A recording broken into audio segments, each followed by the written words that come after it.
Welcome to the QFF Business Hour, where we discuss farm business issues.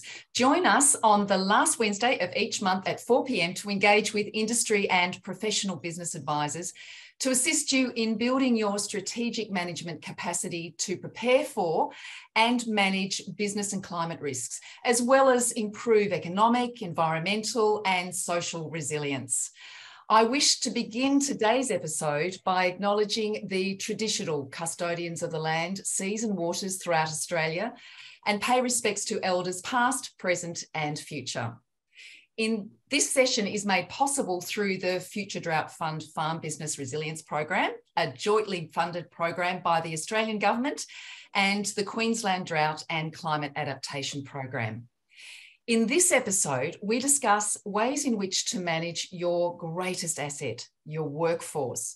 Through consultations around the state, the Queensland Farmers Federation Workforce Planning Team has heard about the issues facing the industry as it strives to secure future growth of the agriculture sector and the ability to seize new market opportunities, identifying that success is unequivocally dependent on a highly trained and skilled workforce.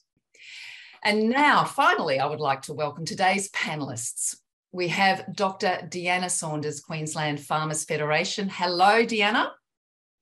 Hello, and thank you for having me here today. Oh, it's great to have you on board. And Letitia Gregorioff, Director, Workforce Planning and Development at Jobs Queensland. Hello, Letitia. Hi, Sally. So great to be with everyone today. It certainly is. And we have finally Leanne Crust, Queensland Agriculture Workforce Network Officer, Far North Queensland. Hello, Leanne.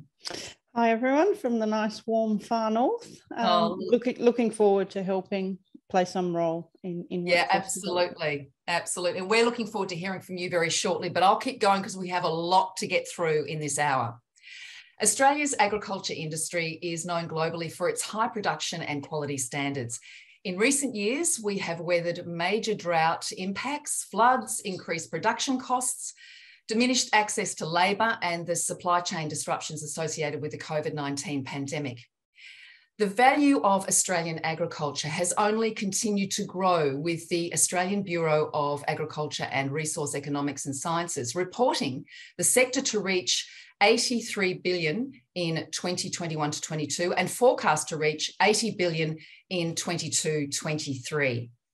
The total value of Queensland's primary industries is over $23 billion, which is a vital contribution to Queensland economy.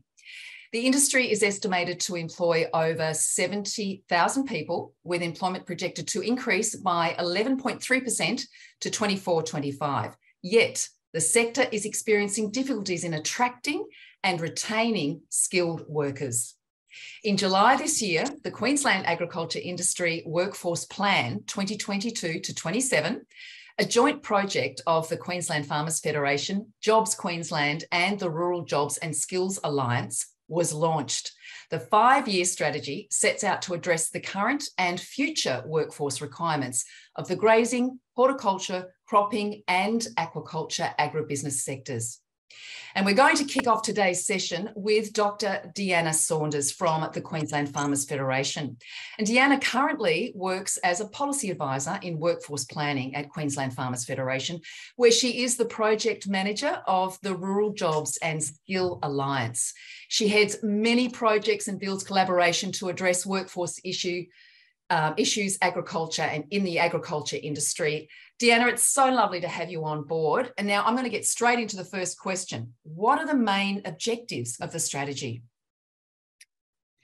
Thank you. Well, attracting, training and retaining Queensland agriculture industry is the focus of the 5-year plan, as you said, which was launched on the 7th of July. And as you said too, the industry is experiencing workforce shortages that are having a day-to-day impact on business across the agriculture sector. So we must work together to find the solutions. And the collaboration that you mentioned between QFF, Jobs Queensland and the Rural Jobs and Skills Alliance is an incredible, valuable tool to bring stakeholders together and to put our heads together to find and address those issues of concerns for our farmers, for regional communities, or for the agriculture industry more broadly. So as you said, as the industry continues to modernize, a well-trained workforce is needed to prepare for the challenges and opportunities of the 21st century and to make sure that the industry remains competitive. So the purpose of the plan is to provide a 5-year framework for Queensland agriculture to work with government and communities and to influence change and seize opportunities that the industry has as a vital contributor of the economy. So the plan's main goal is that in the next 5 years, Queensland's businesses aspire to be leaders in workforce planning and development, that those state sustainable, productive and fair agriculture employers and training providers engage and develop a diverse and skilled workforce in Queensland regions. Now, the plan includes an overview of the research that was conducted. So the plan was informed by the Queensland Agriculture Workforce Environmental Scan, which provide an overview of the labor skill supply and demand profile, and also the consultation that we did in from July to November 2021. So based on the consultation, the team identified the current and emerging trends and critical issues impacting Queensland agriculture industry, and the goals and actions to respond to the skills needs and shortages affecting the growth and productivity of Queensland agribusinesses over the next 5 years. So the plan sets goals in 4 action areas: adaptability and business capability, which the goal is for Queensland businesses and their workforce to be leaders in adopting contemporary technologies, managing practice, and adopt innovations, and also to have the ability to change proactively. The second one is workforce attraction and diversity. And the goal in this area is to have a diverse and capable workforce that is attracted to careers and employment in agriculture throughout the working lives. The retention section, the goal is that the agricultural workforce has access to flexible pathways to ensure rewarding careers and employment opportunities, and the agriculture businesses are employers of choice. And the last one is workforce skilling. And the goal in that area is that Queensland agriculture workforce is appropriately skilled and supported by flexible training and education pathways that are industry-led and responsive to industry trends. Mm-hmm. So adaptability, attraction, retention, and skilling. Mm-hmm. Yeah, all very important. How important is this workforce plan, though, for the sector? Well, it's incredibly important. As we adapt to the changing roles, to technology, innovation in the modern family businesses and farming businesses, they require adaptability as well as improving the skills of the current workforce. So then the industry needs to be proactive and be prepared. So the workforce plan is a plan for the future. It will drive action for building the capability of agriculture businesses and their workforce for a contemporary, competitive, and adaptable industry. So the plan provides a set of goals and actions, as I said, to drive change and address those workforce issues. And Diane, I think we'll do also, just sorry to interrupt, we'll actually put the link to this plan in the chat, just for those who are listening as well. Yes, okay. Okay, so great. So the consultation highlighted the need for actions that are industry-led, that are regional responsive, and supported by collaboration at all levels of government. Our priority center on education and training, and identify the need to raise awareness of industry and the industry opportunities and careers. So the actions include engaging with the schools and students, as well as creating flexible career paths to meet the challenges of the changes of the workforce needs in the industry. That's just an overview of the actions. You can find all the actions in the plan, which are many.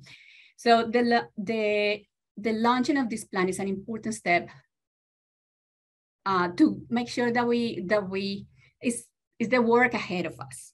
This is just the first step. It's creating the seed, but it will take a lot of attention and nurturing to make sure that we grow the pool of skilled workers that are needed to support businesses that will keep Queensland producing supply markets here and around the world. So it's very important. The success of the plan is relying on a continuous commitment from all the stakeholders involved to make sure that we have that we remain flexible and open to every opportunity that is presented to us, and we need to work together. Government, industry, schools, training organizations, and all the other stakeholders to make sure that we implement the plan. Well, it sounds like a lot of work ahead, but as you said, you've made a start, which is fantastic. Yes. You've got to put that in action. Absolutely. Well, congratulations to you. I'd now like to introduce and bring in our next panellist into the discussion. Letitia Gregorioff is Director Workforce Planning and Development at Jobs Queensland, as I mentioned. In partnership with industry leaders, regions and communities, Letitia leads the development of Jobs Queensland workforce planning and development projects with a particular focus on industry and place-based approaches. Hey, Letitia, it's great to have you on board. I'm going to throw to the first question, still with workforce planning, obviously. Where do you see agricultural workforce composition going in the next 5 years? And also, what are the dominant trends that you see forecast? So at Jobs Queensland, our Anticipating Future Skills series projects where jobs growth is going to happen across the state in a range of regions, industries and occupations. And these projections look at scenarios to determine how do these things transform into regions and those occupations.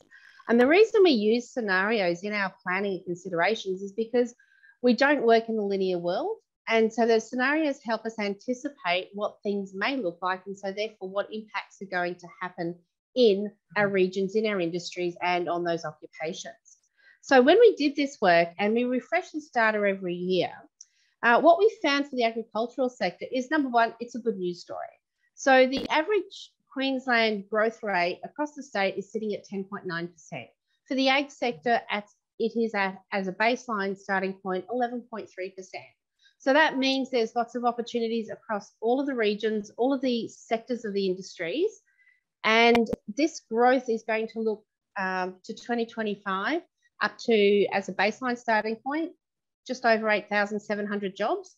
And when we think about, say, some of those scenarios and how they impact jobs as well, we're also seeing growth. Like, we're not seeing a decline in any of those scenarios. And in the extreme case of growth in commodities, we're seeing like a 34% growth. That's massive. Really encouraging. Absolutely. Yeah. And so then the top growing sectors we're seeing happen with this growth in jobs is in that sheep, cattle, beef, grain farming, with, 52% of the Queensland workforce is in this space, and we're seeing a 12.6% growth. Huge. Also in the horticultural spaces, we're seeing other crops, sugarcane, cotton, and the emerging ones like aquaculture. So lots of opportunities, trends happening there. And in terms of occupations, where we're seeing the demand happen for those occupations, they're sitting in your livestock farmers, your livestock workers, your mixed crop farmers and those workers, also your packers, and also in your agricultural plant operations space. So good news, lots of opportunities, regions, you've just got so much sitting there waiting for you. Yeah, well, that's exciting. It is. Yeah, it's good to know that. It's good for businesses to know that as well, to see that the forecast is really positive. Yeah, and I think the opportunity for everyone to, be part of that journey and, benefit from that is just amazing. Okay, well, thank you very much, Letitia. I want to bring Leanne in now, our remaining panellist, Leanne Kruss. Leanne holds the leadership role for agricultural workforce development for FNQ. She is a diligent, proactive professional with a commitment to strategic engagement, blue sky thinking, and innovative solution development. What a fabulous introduction. I neglected to say passionate about the work that she does as well, as all three of you are, I might add. Welcome, Leanne. Yeah. Thank you. I'd love you just to share your role as a corn officer and in helping other businesses. Yep. So in a nutshell, we build business capability, and however that comes to us, however it looks, we dig in, and that blue sky thing really comes into play. We look to help provide solutions, whatever the problem may be. So the corn team are what I like to call ground zero. So we live and work in the regions. And in my case, I'm also an agribusiness enterprise. So when we look here, I'm actually sitting, in my office on a cattle property up in far north Queensland. So that's just to make it seem very real. So we investigate, fully and develop and deliver strategic workforce development planning, modelling and implementing at the regional level, the commodity level and the enterprise level. So we are industry-led, which is an important point to note. So we work for industry, we work for you. And we become like a conduit between all parties that might need to be involved in a collaborative manner to facilitate solutions. So our aim is to work with agribusiness enterprises, farm enterprises, supply chain and service industries, and to understand the human capacity needs, the workforce needs, the skilling needs. And I really want to emphasise here, this includes owners and managers, because quite often we forget those components. We're always looking at what we can do for the rest of our staff, but it's absolutely looking at the owner as well. And then we look to find appropriate solutions to help grow the business. So the 7 of us in the state, you can look up QAWN and it will all come, and we're in big chunks up the region. So my region's far north Queensland. If you were to cut the state off from Townsville right out to the Northern Territory border and right up to the Torres Strait is my area. And you can contact any of us and we would then put you in touch with the person that's right for your region. We also do a little bit of cross-collaborative stuff. So I'm highly skilled in livestock, being in that industry myself. And so someone might then from a different area put you on to me, because I might be able to provide some more information. So we work in partnership. We're funded by the Department of Agriculture and Fisheries, Queensland. However, emphasising again, we're industry-led and we work for industry. So we work in that partnership with DAF for all of the human capacity needs of industry. So we look at options at a regional level, a commodity level, and then at an individual enterprise level. So what that is then harnessing a whole community effort into making workforce solutions work. And that might include businesses, government, definitely all industry organisations within those regions, and at state and national level, we bring those in too. Community organisations, councils, philanthropy organisations are all part of bringing this all together, as well as all educational providers. So that's not just RTOs or universities, but that's also schools across our region as well. So we look at the entire spectrum of who's in the regions and how can we build the human capacity of agriculture. So I hope that helps. And the main important thing I think also to emphasise there is we work with you. So if you need us one-on-one, we are a free service and we can work individually with you if you reach out to us. Fabulous resource and very broad as well, which is just great. Okay, I want to move on to, thank you so much for that, Leanne. I want to move on to identifying some issues. Letitia, I do have a question for you. What are some of the key workforce issues that you've identified to date? So when we worked across the state and we undertook our consultation with the industry, we heard from the ground up what was really happening and where their issues were. And honestly, some of them are no surprise to us, and for probably no surprise to our listeners either. So number one, workforce shortages across all the roles. And that's been impacted from your traditional farming roles to, the backpacker type workforce that you used to have available. But it's also starting to emerge into those higher level technical roles that as farming matures and becomes more involved in, say, manufacturing and technology, higher skills are needed. And we're finding that that's also a gap and shortage going forward as well. We are seeing that higher turnover of staff and challenges in attracting suitable applicants for all these various roles. Issues around, the regions, the remoteness of some of those activities, and then also if you're bringing family into the region, finding, that they've got the services that they need, that's all sitting within that high turnover, and also the structure of how work has been done. So sectors of the industry rely heavily on seasonal workforces, which lends itself to being casual. So people will move around and they may not come back to that same region at the next time. So that is, you know, an ongoing challenge. We've got changing skilling and knowledge needs, which, you know, lend into that, you know, technology that's coming through on there. But we're also seeing that lift on need of generic skills that are sitting in that management and leadership space, financial management. So once again, more sophisticated in how they're structuring their businesses and running their businesses, those broader leadership management skills are becoming more and more important as well. So we're also more important, yeah. And then we're also seeing the need to upskill workers who, you know, accommodate these changes and absorb these changes within the businesses, whatever that may look like. We're seeing different farms and businesses looking to develop a more rounded worker so that they can try and retain them, so that they can actually move them through different parts of their business throughout the year. So they've actually can create a full-time job for somebody to stay there and be able to shift through. And then obviously, how do we engage in that education and training sector, especially in regional remote locations where there are, you know, it's a thin market, which means there aren't a lot of training providers on the ground to help doing some of that training that's required. And also we're actually seeing the workforce becoming better educated overall. So we are seeing an uplift in skills.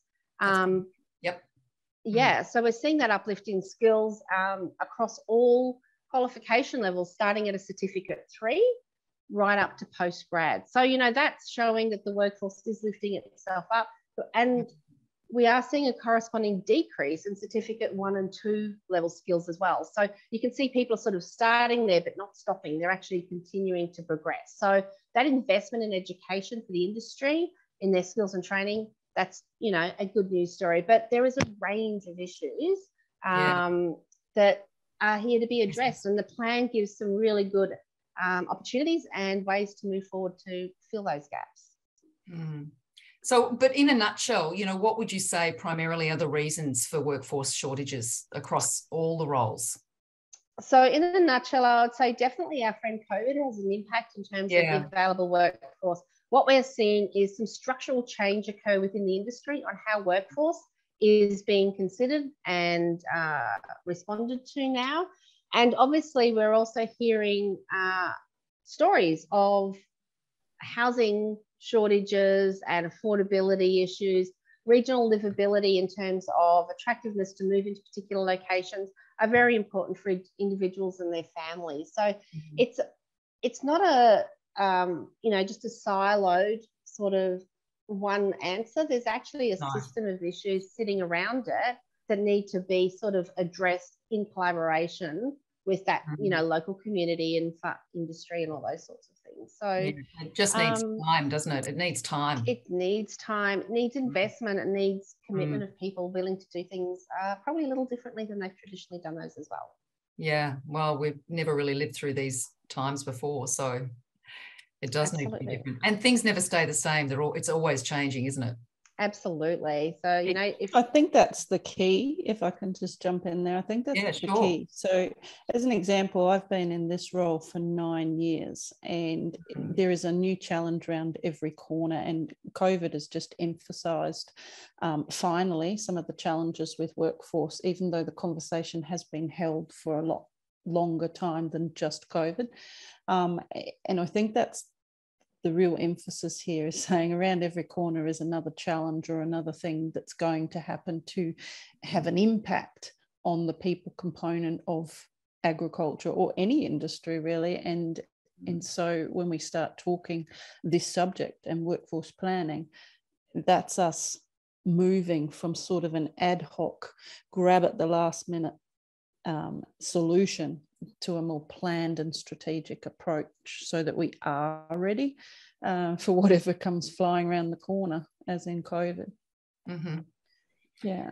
I just want to move into some strategies now, and just leading into this, you know, as we mentioned in our introduction, the future growth of Queensland agriculture sector and the ability to seize new market opportunities are dependent on highly trained and skilled workforce, which we've been just discussing. But Leanne, just talking to strategies, what strategies have you seen work really well in supporting agribusinesses to attract, retain and skill people for their and so when we discuss that, that's where we need to break it into, what does a region need to do to sit in the attraction and retention space, and then what does an individual enterprise need to do to sit in the attraction and retention space. And I really like to emphasize that there's been a lot of work over the years on attracting.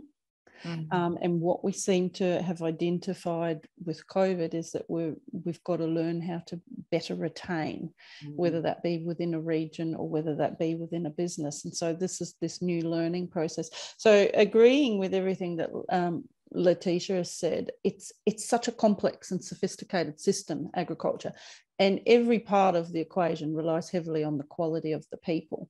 And so looking at ground zero level, all the stuff that Letitia said, we then, farmers are looking at it even deeper, and I'm included in that. We start looking at the globalization of markets. What does that mean for where we go? The application of information and communication. I just sort of want to run through a few more things that when we start to plan, we need to really pull these all into play before we can make those strategies.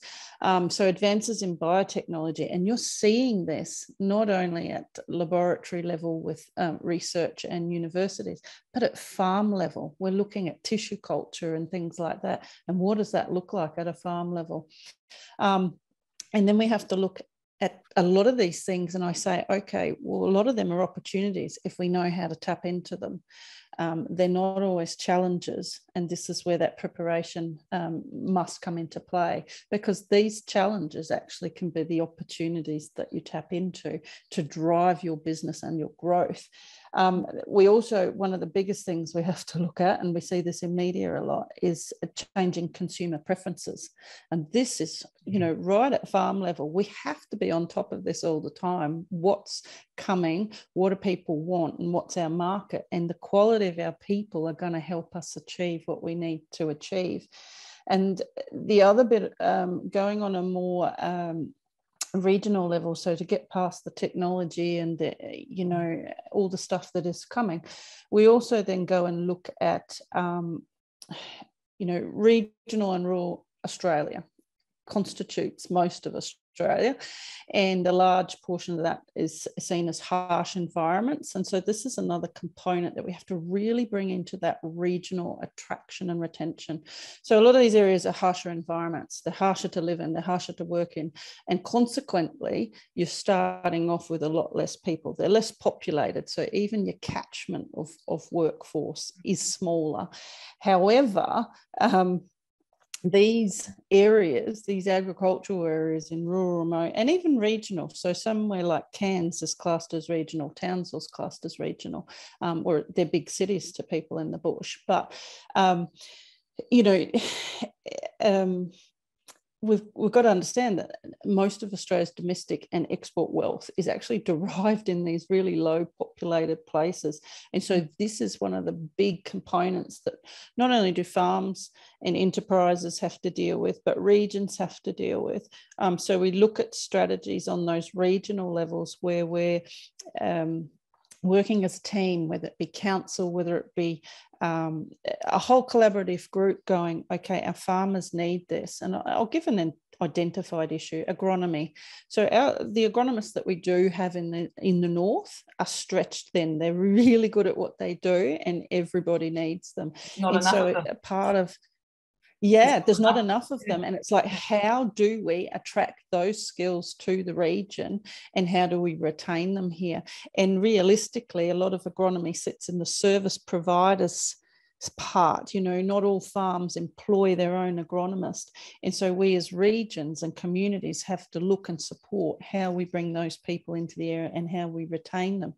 And so then we go on to what Letitia said earlier about housing and stuff. So the three main identified components that really play havoc with the retention in any rural area, and especially up here identified in my area, is housing, it's connectivity, and it's health.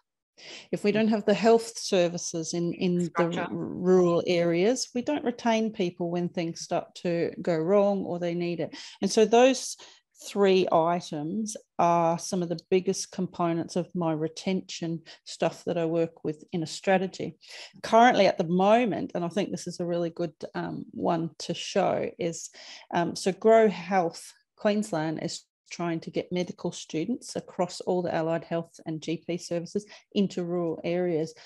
And to me, they shouldn't be doing that alone. That becomes part of my strategy to help. How do we maintain these students in our areas? So I'm working on a project at the moment with 27 new students coming out next year to help retain them here in the north where they're coming for an internship. And how do we work as a community to keep them there? Because that will then have a flow-on effect to us retaining skilled staff for agriculture. Yeah. People don't want to travel a long way to get health services, and so then they go back to the big smoke. So some of the regional strategies are also looking at schools. It's really, really important to go, okay, who have we already got here? And how do we keep them? How do we actually see that staying home in your region actually makes you a part of a massive global industry? So looking at your own backyard. Yeah, so it's about making that emphasis that the global industry is actually on your doorstep. Now, in the case of us, we quite often have to have students go away, a long way away, to do university and to skill up. And so our strategies quite often have to exist in the how do we draw them back? And so that's businesses and farms and the community looking at options of, say, internships to say, hey, yeah, go away and study, but we'd love to have you back up here, and we're going to provide you with somewhere to go when you get here. And so there's all different strategies for all region. Then when we go back down to the enterprise level, and this is where I really want to emphasize, it all boils down to your business. It's about creating the staff that actually will make you fulfill your business strategies. And so it's about going, where are you now? And where do you want to be? And this boils down to other discussions you've had on business planning. And so when I go and look at a strategy one-on-one with a farm, and I do this all the time, I really love this too. Sometimes you'll come across where there is no business plan. And basically, to me, it's enough if it's just a 2-pager. Let's figure out where you are now, where do you want to be? And that where you want to be is what I call your end game. Now, that end game can change, but we look at strategies for 1 year, 2 year, 5 year, 10. And your end game could be to enter into vertical integration, to create a product on farm, get a paddock to plate model. It could be to enter export. It could be to succession out and retire. And we look at, okay, how do we work and design the people in your business, including yourself, to get to your end game. And that's where we align a workforce plan. So Deanna and Letitia have talked about a workforce plan at that whole state level, and there's ones that exist at national level, and then I pull it right down into how does that look for you as your business and your region, and what do you need, or what do you need to attract? Or as I say, it could be outward in, so that's attracting people to a region, or inward up, and that's upskilling within your enterprise to be able to tap in and capture, one, the challenges that might hit you, or two, the emerging opportunities that might come along. Are you ready for it, and how can we make you ready? So I hope that sort of covers the two differences.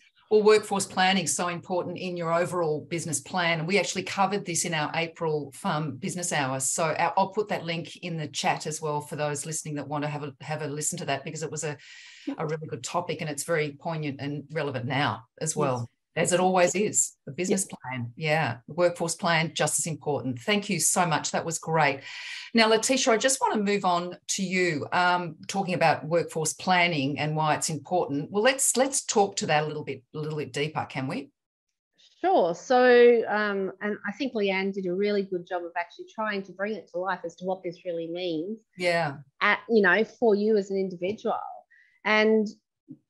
But when you, and I can't really, because yes, I'm passionate about workforce planning because that's what I've been doing for the last 15 years of my life as well. But when it I've worked with businesses that, you know, when it's been done effectively, it has delivered many benefits and positive outcomes. And most businesses, whether or not they're actively planning for a workforce or doing workforce planning, they're actually already doing elements of workforce planning, regardless whether they're thinking about what skills they need to give some of their team to do new jobs, or they're thinking about recruiting for those roles. They're elements of workforce planning.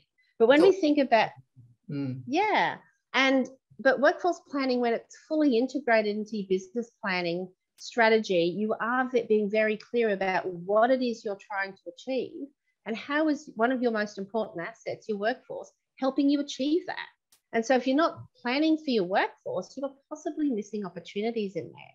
And so you will sit there, and by actually taking workforce planning into a systematic approach about collecting and analysing your workforce data or whatever workforce information you actually have, you actually can start to make better informed decisions about the types of initiatives that you should think about to actually get the best out of your workforce, to actually get the best out of your business. And you'll get a good solid understanding of what your workforce looks like, and the benefits can look like a number of different things. So you heard me mention earlier on around the scenarios that we consider from anticipating future skills. When you're thinking about your business and you're sitting down at least once a year with your trusted advisors, your financial planners, your accountants, those people that are important in your business life, you're thinking at least 12 months ahead about what it is your business is going to deliver. Its products, its services, what revenues you need to drive, what costs you need to manage. Your workforce is one of those really important factors that you should be thinking about, and also think about what are the things that could happen throughout the year that might impact on your business, the good stuff, the not so great stuff, the stuff you prefer not to even think about. And then how would you plan and anticipate your responses that might relate to your workforce going forward? And so that means if one of those scenarios, those events do occur, it means that you've actually already done some pre-thinking about it. So you're possibly a little more proactive in your responses rather than reactive, not necessarily well thought out thinking, planning, robbing Peter to pay Paul, whatever that might look like. No panic. So it's a missed opportunity. Yeah. It's a really good opportunity to think about how workforce is connected to your finances and your business and your cash flows, and when that is all happening, because permanent workforce, as we all know, hardwired expense in a business. And especially when we're talking about issues around attraction and retention at the moment, the opportunity to get a worker, a good worker, and trying to find opportunity to keep them means you need to think about how to do that as well. And if you're thinking about your workers in terms of what they're doing, how they're doing it, when they're doing it, you've got opportunities to think about how to improve your efficiency, your effectiveness, and your productivity within your business as well. Reducing turnover, because we know it takes so much time and energy, and loss of revenue and loss of opportunity, right? Your opportunity cost by not having investment. Absolutely. Yeah. You know, if one of my mantras is training is not a cost, training is an investment. Your people are an investment. So I won't start that soapbox, but it is so true. And if you think about all those things around, and that's just your hard workforce stuff. And then if you think about what it is your workforce culture looks like, you know, why do people want to come and work with you rather than that next farm down the road? Like, what is such an attractive part of your workforce? So it drives better job satisfaction, better employee engagement, all of those things. So everyone's doing elements of workforce planning. It's when you actually approach it in an incredibly structured, integrated way that you can get so many benefits for your business going forward. Okay. Now, Leanne, I heard you commenting there. Did you want to add something there? Yeah, I mean, we were talking about, you know, the costings of your business. And so one thing I always emphasize, is we look at what are the 4 biggest costs of any ag enterprise. And it's always, well, especially up here, transport and logistics. But workforce fits in those 4 top costs always. And people quite often don't come to the numbers on it. And so I I help people crunch the numbers, and I think it's vital, because at the end of the day, if you get your workforce right, if you get the right people doing the right job and working efficiently, you actually save so much on your bottom line, especially production horticulture, because they have so many people in that low skilled picking and packing capacity. And so if you're more strategic in it, you can really sort of crunch your numbers at the bottom. And it also helps you then be able to, as an example, you might be looking to automate something somewhere, and quite often production horts is a great example for that. People look for automation somewhere along the packing line, and by spending so much money on a particular component along that packing line might reduce you by 6 low-skilled staff or 4 low-skilled staff. And so we really look at those number crunchings across the life of that equipment and the life of your enterprise, and you can really see where you need to pivot to build up that increased bottom line. So I just wanted to add that in, that it's one of those real big components of number crunching. Okay, and when it comes to in business risk, having a workforce plan is obviously going to help you out a lot there as well, because risk is something we have to, consider constantly. Absolutely. And most people don't think about workforce in context of how it aligns to business risk. And once again, it's about your workforce is there to deliver your products and services. So therefore, the lack of workforce or not the right workforce, the risk, that's your risk, right? So once again, just going back into that narrative about when it's integrated into your business planning, it allows you to identify your gaps, your workforce needs, and whether these are skill gaps, the size of the workforce, whatever this looks like, it just reinforces that workforce is your most important strategic asset. Because if you don't know what workforce you have, the size, the shape, the skills, then you can't respond quickly and strategically to change. And as business managers, you need to think about, how does that give me opportunity, or what's my risk attached to not having that skill there? And am I missing emerging markets? Am I incurring unnecessary costs in my business? Like, what is that doing to my bottom line? And so once again, if we talk about linking our workforce initiatives to our finance and our business, then we can see efficiency improvements, we can see increased productivity, and we've also got real clarity that hopefully your workforce will possess the right skills and they're a good fit for the job. And when you understand your workforce gaps and that you can translate that into the delivery of your business products and its services, then you've got a really good opportunity to, grow your business as well. And look, in my experience, most businesses can't answer what is the workforce size and shape that they have today. And then when you ask who's thinking about it, about what that could look like 3 years from now, there's even less around that are doing that. And your businesses aren't here for the next 12 months. Your businesses are here for a lifetime, especially if it's your family's business. You're thinking about what that could look like going forward. Absolutely. So, it is, as, Leanne said, incredibly important that you're clear on what it is needed to move that needle for your business, to grow it, to manage your risks that are associated with it. Look, workforce planning, it's commercially grounded. Leanne just alluded to the fact it's linked to your finances. It's a cost. It's an important factor. I have worked in many industry-based organisations where that is literally my full-time job. These are large corporates, yes, but it's my full-time job because we are trying to manage all those shifts that happen in workforces, those seasonal shifts, the skill shifts, the technical shifts that we have, and starting to shift the thinking that workforce is not a cost.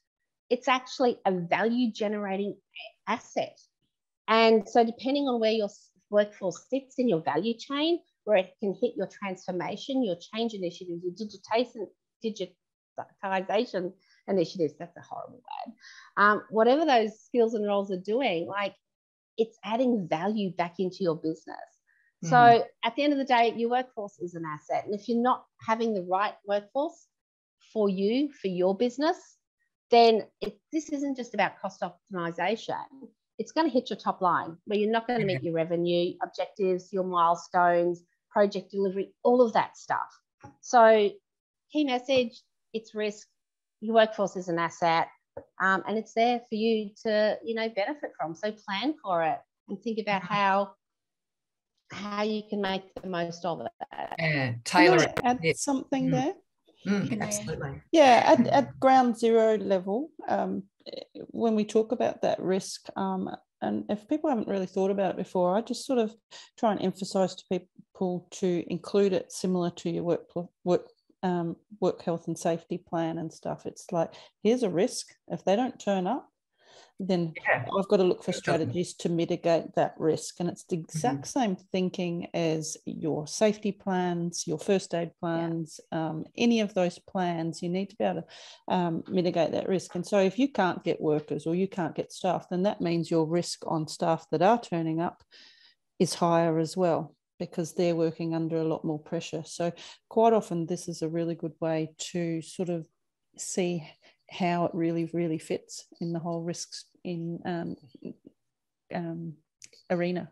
Yeah, and just to add one more thing into that, most businesses should have something around thinking about a business continuity plan. So this falls into that risk management category, making sure that if there's a major event that occurs, that impacts the viability of your business, having actually thought about what could that major event look like. And so therefore, what is my business continuity plan, thinking about how I keep my business alive in that space. And one of those events may be a natural weather event that, creates absolute chaos. So you've got to actually already done that pre-thinking as to what that looks like.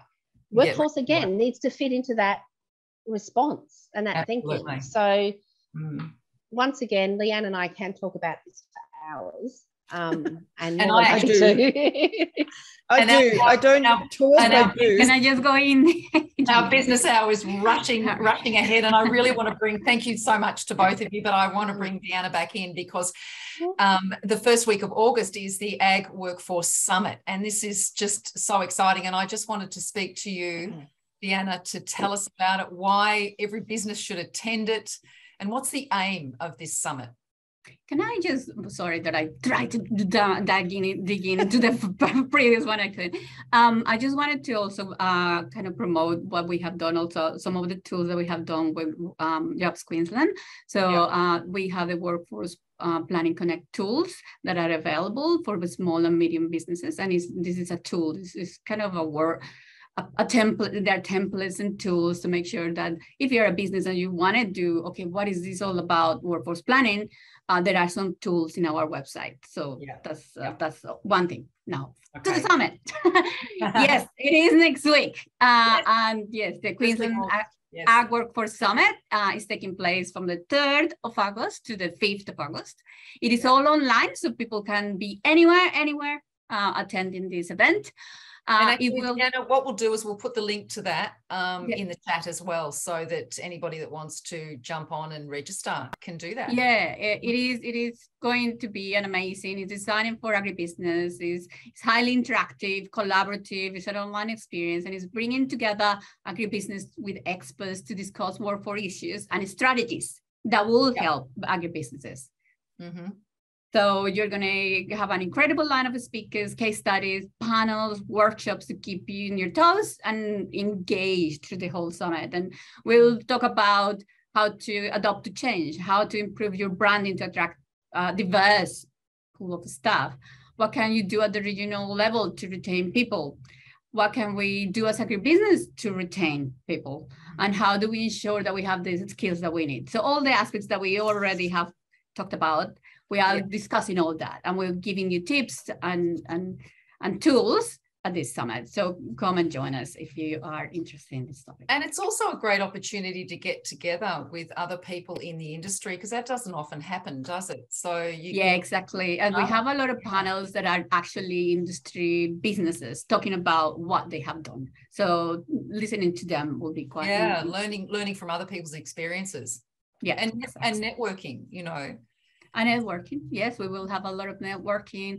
It's a lot of, there are like 50 speakers and 5 different panels. So yes, get in, look at the program is looking really, really good. Is hoping to be very highly paid, like the pace is going to be quite high, and then having a lot of interactions and discussions. So hopefully you can all attend. Yeah, and that's important, isn't it? Because collaboration between agribusinesses and the sector and the education and training sectors, those two are very important as well, aren't they? Extremely important. We're talking about, we all have been talking about this,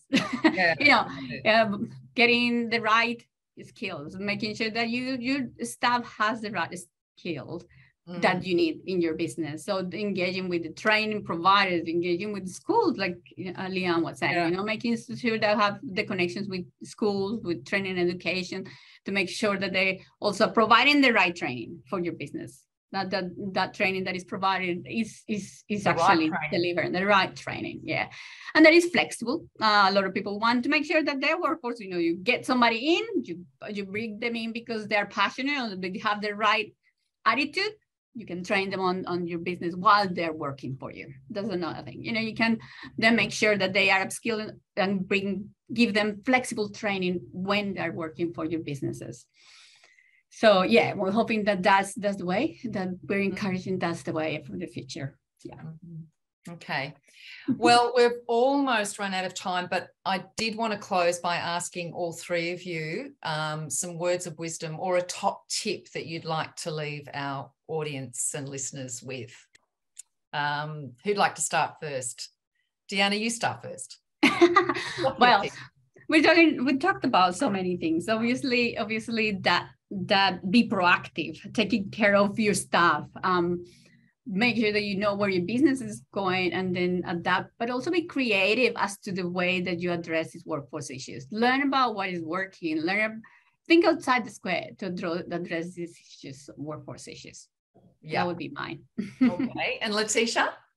Well, I actually heard this one the other day for the first time. So that old saying, if you always do what you've always done, you'll always get what you've always got. And someone said, that's not the case anymore. If you keep doing that, you may go backwards because the world is changing and nothing is the same. And so I guess my words of wisdom or key takeaway would, don't be afraid to collaborate. Collaborate across your own industry, your sectors, even other industries, because when you get that opportunity to collaborate, you will see some innovation happen within your own business. Even if it's small, it's still a good step forward. So don't be afraid to try new things. And it's totally okay to, maybe not have them perfectly work out in the first time. Yeah, so, trial and error. Absolutely. Yeah. Okay. And Leanne? I've got a couple of things. I'd first, I know there's industry people listening, and I want to thank you for the incredible effort through COVID-19, the resilience and the ability to just be determined to get in there and try and find a solution, a really short-term solution, has been nothing short of wonderful to watch. And that is typical of our industry. And so I think that my words... And human nature in general, actually, Leanne. But the ag industry are just so good at it. We're just so good at it for any issue that gets thrown at us. So thank you. But I think that also then leads to the words of wisdom of, so what we've learned from that is we want to turn it from a needs base into a demand-driven enterprise based on the people who are within it. So I always say outside in, inside up. You're thinking along those lines, and then really quickly have a look. If you haven't got a business plan, just jot down 2 pages of notes. If you have got a business plan, and I always say write it as a big long timeline. So you put a big timeline up and mark the years of where you want to be and how you want to get there. And it's very visual. And then you can start strategizing towards that. And I always say, just try and remove the ad hoc and make it strategic. Even if it's small components and small steps. Start small. So small term strategies, long-term vision is where I like to sit. There's quite a few tips in there. Yeah. And call me. I'm only a phone call away or an email away, and so are the other 7 officers, and we are absolutely here to help make this happen. Yeah. and one-on-one as well, which is just so fantastic for every individual listening right now as well, to know there's that one-on-one help out there. Yeah, so fantastic. Well, I'd like to thank you all for joining us in this business hour. It was just such an important topic, and it's been lovely to hear from all three of you. Yes. Sorry to interrupt. We do have a question that's come through. Oh, sorry. Okay. Where is that? Wages are going up all the time and becoming very competitive between businesses at times. What are some things businesses can do to retain or attract staff that aren't directly related to wages? I can answer that. And that's where working out your strategy and what it looks like for your business is really, really important. So in that case, you would start crunching numbers to say, do I need this person on my books, or the amount of times that I need them during the year, depending on the job, the task, or the skill?